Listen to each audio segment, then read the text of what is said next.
Would you want to live in a place where you're forced to live with three other strangers and there's four people that are working where you live?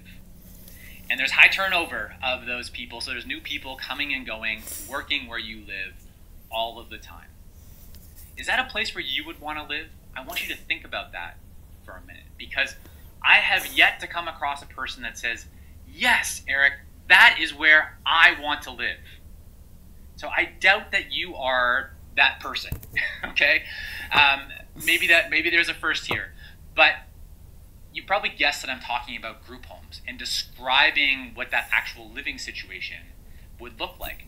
So here's the fundamental truth, is that people with developmental disabilities do not want to live in group homes. People in general do not want to live in group homes. So let's go deeper here. I want you to think about what that living environment would actually feel like. Okay, what would that actually look like? What would that feel like? So first off, you're forced to live with strangers. These are people you don't know. So would you want to live with strangers? And then I want you to add into that those strangers have some sort of disability, right? And that disability is going to require some support for some of those needs to be met. Now, when that happens, it means we need more people working more hours in that specific location because there's more needs to be met, right? So there's going to be more paid support. So what does this mean? In that living situation, right, we're not only living with strangers, we have paid workers working where we are living, and they're coming and going all the time. There's high turnover. There's new people in our home all of the time, right? So think about what that would feel like to live in that situation. Also in that situation, someone else is setting the rules. Someone else is saying, you can do this, you can't do that. And we don't think about those. That doesn't happen in your home, right? In your home, you're thinking about, well, what are the rules that we want to live by, right? And maybe you're negotiating some of that with other people that you live in, but someone else isn't specifically setting those rules for you.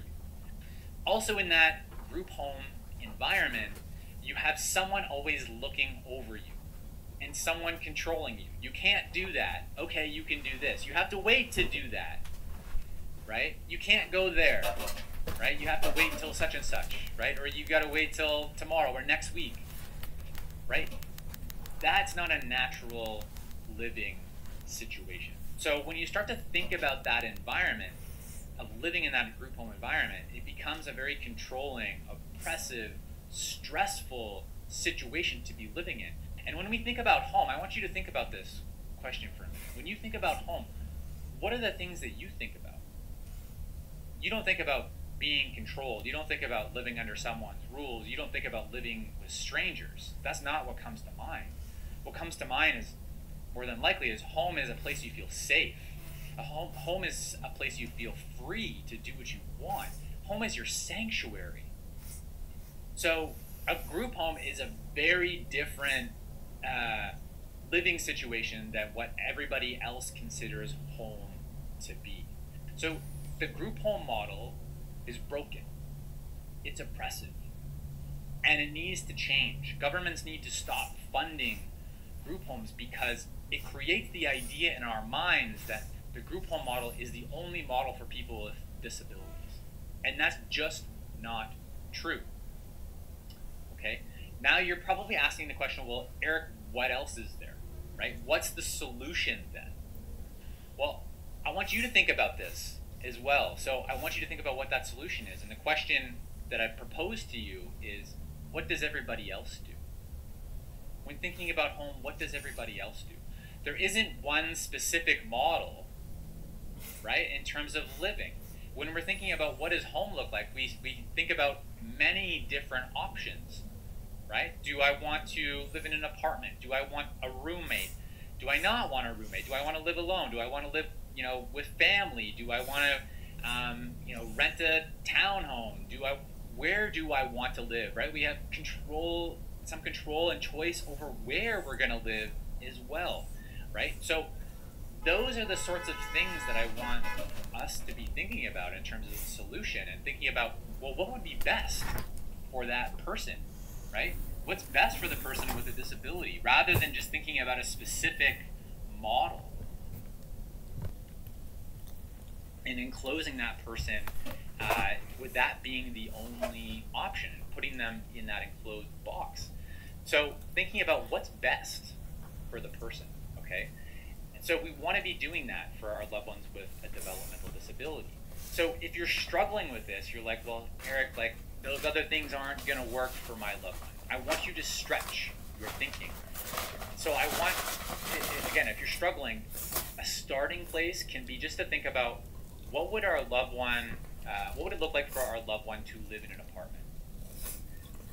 And I know some of you are saying, Eric, that's never going to happen, okay? If we're thinking that it's never going to happen, guess what? It's never going to happen. But there's no harm here in stretching your thinking.